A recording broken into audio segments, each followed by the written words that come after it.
औज़ुबिल्लाहि मिनश्शैतानिर्रजीम बिस्मिल्लाहिर्रहमानिर्रहीम।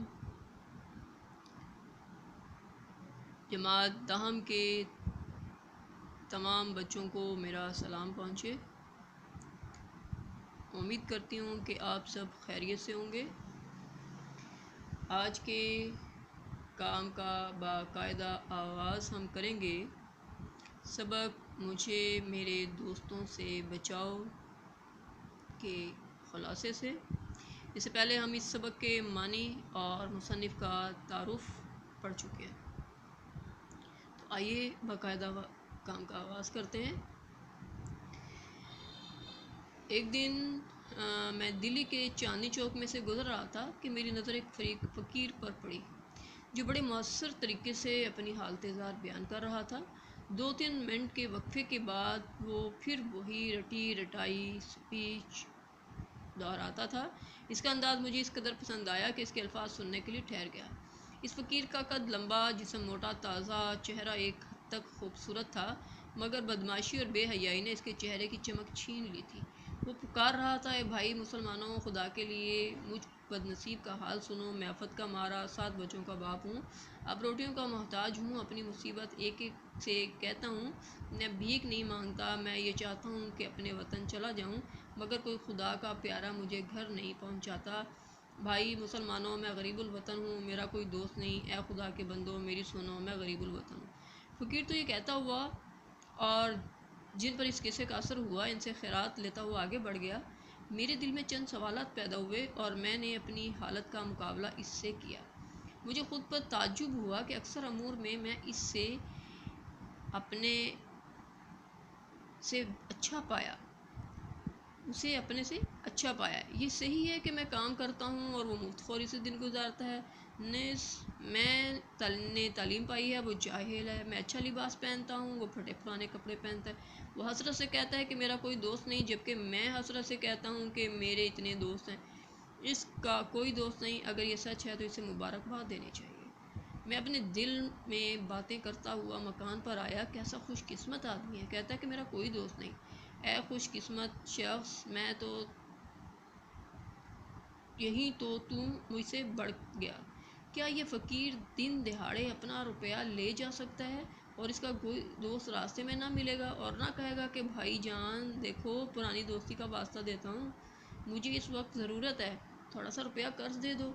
मैं तो यहाँ तक कहता हूँ कि अगर दुनिया में कुछ काम करना है और बातों में ही उम्र नहीं गुजारनी, तो बाज़ निहायत अजीज़ दोस्तों को छोड़ना पड़ेगा, चाहे इससे मेरे दिल को कैसे ही सदमा हो। मसलन मेरे एक दोस्त अहमद मिर्ज़ा हैं, जिन्हें मैं भड़बड़िया दोस्त कहता हूँ। नहायत माकूल आदमी है। मेरी से दोस्ती नहायत पुरानी और बेतकल्लुफ़ी की है, गर्ज इनका आना भूचाल से कम नहीं। जब वो आते हैं तो मैं कहता हूँ कोई आ रहा है, क़यामत नहीं। इसके आने की मुझे दूर से ख़बर हो जाती है। मेरा पढ़ने लिखने का कमरा छत पर है और शोर मचाते ऊपर आ जाते हैं और दरवाज़े को इस ज़ोर से खोलते हैं कि गोया आग का गोला जो है वो आकर दरवाज़े से लगा हो, और दरवाज़ा जो है वो पूरे धड़ाम की आवाज़ के साथ, पूरे ज़ोर के साथ जो है वो आकर लगता है। हाँ, आखिर मैंने तुम्हें पकड़ लिया, मगर देखो देखो, मेरी वजह से लिखना मत बंद करो, मैं आपका हर्ज करने नहीं आया। खुदा की पनाह, किस कदर लिख डाला। कहो तबीयत तो अच्छी है। मैं तो सिर्फ ये पूछने आया था, लो अब जाता हूँ। मैं बैठूँगा नहीं, 1 मिनट नहीं ठहरने का। तुम्हारी खैर खैरियत दरियाफ्त करनी थी। खुदा हाफिज़। मेरे दूसरे दोस्त मोहम्मद तहसीन है। ये बाल बच्चों वाले साहिब हैं और रात दिन उन्हीं की फ़िक्र में रहते हैं। जब कभी मिलने आते हैं तो तीसरे पैर के करीब आते हैं, जब मैं काम से फारिग हो चुका होता हूँ, लेकिन इस कदर थका होता हूँ कि दिल यही चाह रहा होता है कि 1 घंटा आराम दे कुर्सी पर खामोश पड़ा हूँ। मगर तहसीन आते हैं, इनसे मिलना ज़रूरी है। इसके पास बातें करने के लिए सिवाय अपने बीवी बच्चों की बीमारी और कोई मजमून नहीं। इसी तरह मेरे एक मुकदमेबाज दोस्त हैं, जिन्हें अपनी रियासत के झगड़ों, अपने फरीक मुखालिफ की बुराइयों और जज साहब की तारीफ़ या मजम्मत की कोई मजमून नहीं।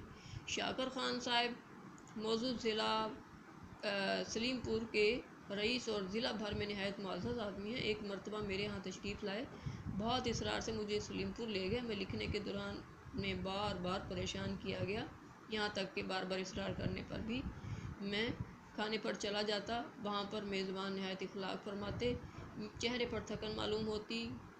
کیا بہت لکھ ڈالا، دیکھو۔ میں نہ کہتا تھا کہ شہر میں ایسی فرصت اور خاموشی کہاں۔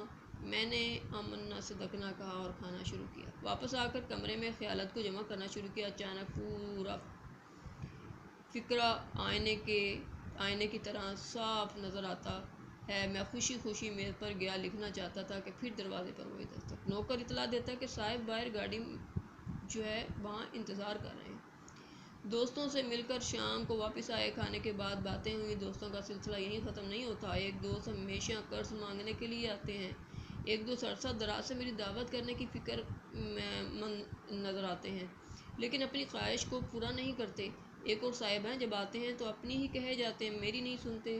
یہ سب دوست میری عنایت فرما اور خیر طلب ہیں، مگر اپنی طبیعت کا کیا کروں۔ صاف صاف کہتا ہوں کہ ان میں سے ایک سے کہہ سکتا ہوں، مجھ پر احسان جو نہ کرتے تو یہ احسان ہوتا۔ کام کا اختتام یہاں تک کریں گے، اجازت دیں۔